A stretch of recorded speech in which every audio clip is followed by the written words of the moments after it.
Think chips don't matter? Imagine your phone, your car, and even hospital machines, all shutting down if the world stops sending them to you. Today, we're going to talk about something that's not just about gadgets. It's about our future. I'll explain what a semiconductor actually is, why it's so important for your daily life, why India fell behind, and what steps the country is now taking to change that. Plus, I'll tell you what impact this will actually have on you, your wallet, and even your job. Ready? Let's get started.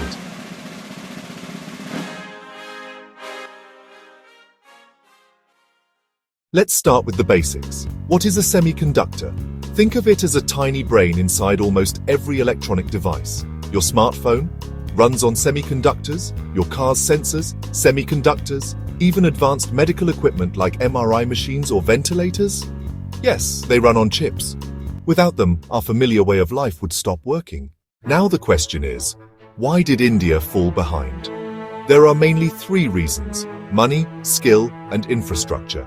Chip manufacturing plants require billions of dollars, 24/7 electricity, pure water, and highly skilled engineers. India is very good at designing chips, but has very little experience in manufacturing them on a large scale. And because of this, we have been importing almost all our chips.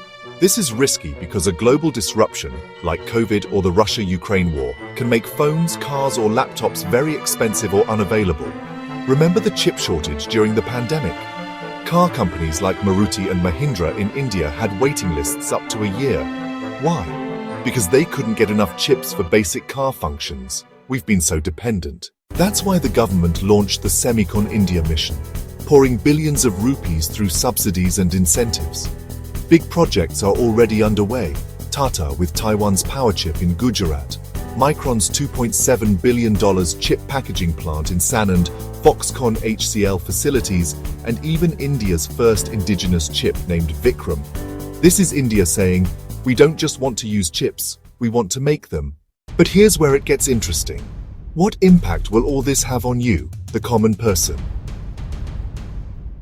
First, electronics will become more affordable.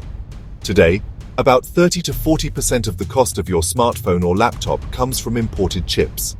When chips are made in India, prices will drop and companies will be able to launch budget-friendly devices faster. So, a mid-range phone that costs Rs 25,000 today might come down to around Rs 18,000 in the future. Second, electric vehicles and renewable energy equipment will become cheaper. Right now, EVs are expensive because their power chips come from abroad. Local chip production means more affordable EVs, solar panels, and battery systems, making green tech accessible to middle-class families. Third, better healthcare and education.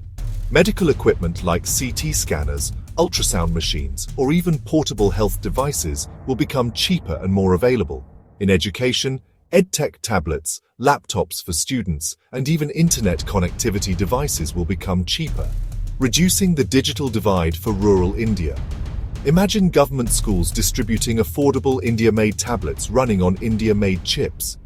Fourth, more reliability and less shortage drama. No more waiting a year for your car delivery just because of a global supply shortage. Chips made here mean faster delivery of cars, phones, and appliances. And last but very important, digital security. When chips are made locally, sensitive sectors like banking, telecom, and defense won't have to rely entirely on foreign countries. This means your data and communication systems are more secure. Now let's talk about jobs, because this is where things get exciting. Building a semiconductor ecosystem is like creating an entire new industry from scratch, and it requires all kinds of workers.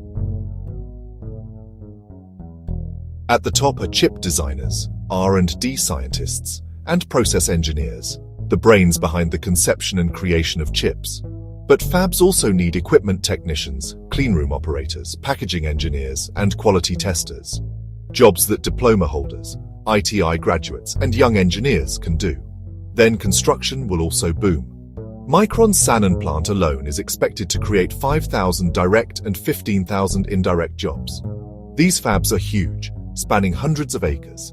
So civil engineers, electricians, HVAC technicians, plumbers, and even security personnel are in demand during setup and operation. And let's not forget indirect jobs. The supply chain needs truck drivers, warehouse managers, logistics experts, cafeterias, housing, schools. Entire local economies will develop around semiconductor clusters. Towns near fab sites could see the same rapid growth that Bengaluru saw during the IT revolution. So, in summary, India's semiconductor dream is not just about chips. It's about cheaper gadgets, affordable EVs, better healthcare and education, stronger digital security, and millions of new jobs. The road won't be easy, but the journey has begun. If you found this information eye-opening, subscribe so you can see more stories about how technology is shaping our daily lives.